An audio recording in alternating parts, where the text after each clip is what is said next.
तो यहाँ आप देख सकते हैं ये एक सिग्नल है x of n is equal to 1 for 3 is less than equal to n is less than equal to 8 और ये 0 है अदरवाइज। और एक इम्पल्स रिस्पॉन्स है 1 for 4 is equal to n is less than equal to 15 and 0 otherwise. तो इस signal को हम मैटलैब कोड की तरफ ले जाते हैं।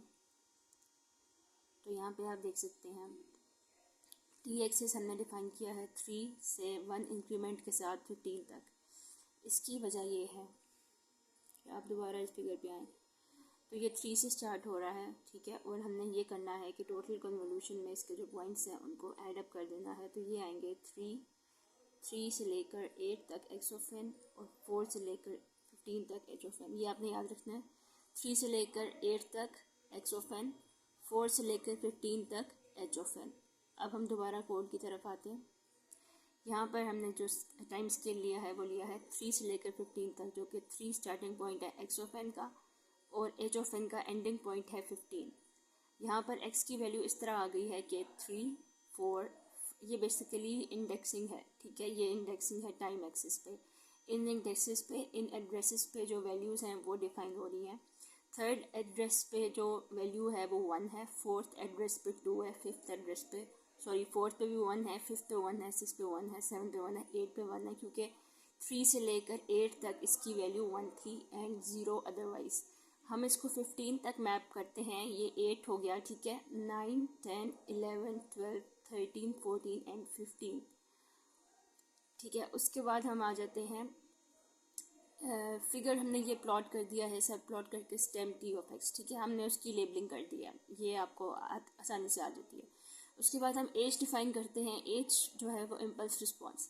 ये आप नोट करें कि ये 4 से 15 तक है, यानी इसको जब हम एक्स ऑफ एन के साथ मैप करेंगे तो इसमें हम थर्ड वैल्यू की जगह जो यहाँ पे 1 थी, हमने थर्ड वैल्यू यहाँ पर 0 पुट कर दी, क्योंकि इट इज स्टार्टिंग फ्रॉम 4।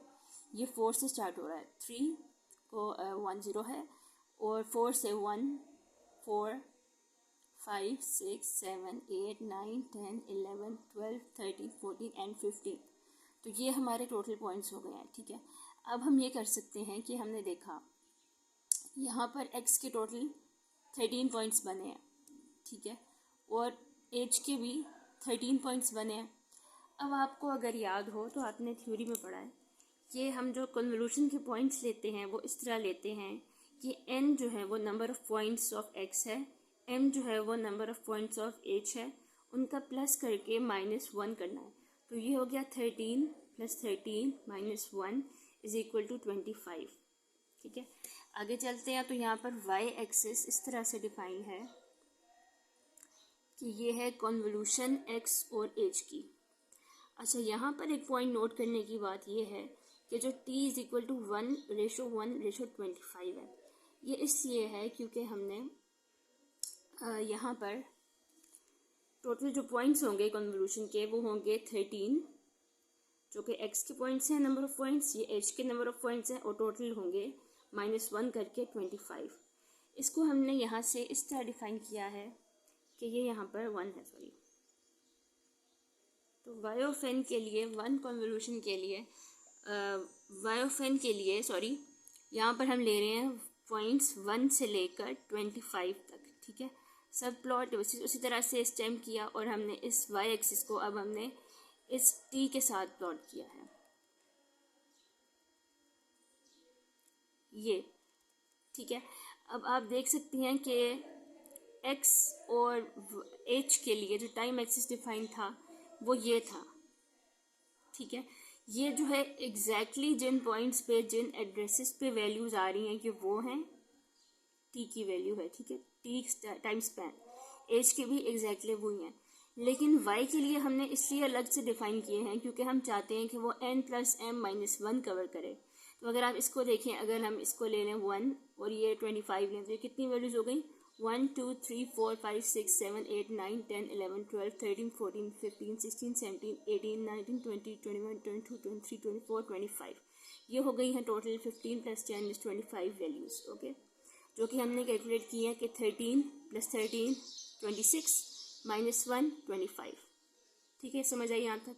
अब हम फिर सब प्लॉट पे जाते हैं और हम स्टेम लिखते हैं with respect to this t y, okay. अभी मैंने x label y label title वगैरह को मैंने अभी कमेंट किया हुआ है, तो इस कोड को रन करके देखते हैं। ओके, ये हमारे पास फिगर आ गई है, ठीक है। इसमें आप देख लेंगे एक्स ऑफ एन ये है, एच ऑफ एन ये है इम्पल्स रिस्पॉन्स, और ये है जी कन्वोल्यूशन, ठीक है। ये स्टार्ट हो रही है 1 से और एंड हो रही है 25 तक, ठीक है। ओके, हम ठीक है 1 से स्टार्ट हो रही है और 25 तक एंड हो रही है। अब इसमें देख लेते हैं कि हमारी कोई एरर ना हो जो हमने प्लॉट की एक्सेस वगैरह में जो हमने फाइंड किए हुए हैं, तो हम इनको सिंपली रिकमेंड कर सकते हैं। इधर से जाके हम ऐसे इसको सिलेक्ट कर लेते हैं, सॉरी हाँ, इसको हम इधर से ये सिलेक्ट करके और इसको हम अनकमेंट कर देते हैं, ठीक है। उसके बाद हम नीचे आते हैं यहाँ पर, और इस जो स्टेम एच की जो ग्राफ था उसके भी हम यहाँ पर ग्रिड वगैरह एक्सिस एंड लेबल्स लगा देते हैं। सिमिलरली वाई के भी हम यहाँ पर जो आउटपुट है कन्वोल्यूशन वाली, इसके भी हम ये लेबल्स डीकमेंट कर देते हैं, ठीक है। अब आप देख सकते हैं इस ग्राफ के ऊपर जो कि लेबलिंग नहीं थी, इसको रन करते हैं तो ये वही ग्राफ है लेकिन इसमें लेबलिंग ऐड हो गई है। Okay, thank you.